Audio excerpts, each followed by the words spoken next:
يا أيها الناس إن وعد الله حق فلا تغرنكم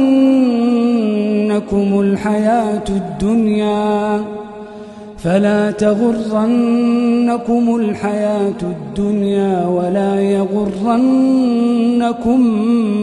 بالله الغرور.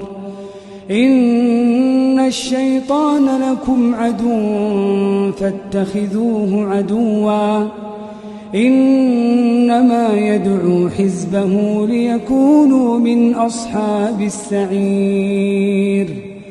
الذين كفروا لهم عذاب شديد والذين آمنوا وعملوا الصالحات لهم مغفرة وأجر كبير.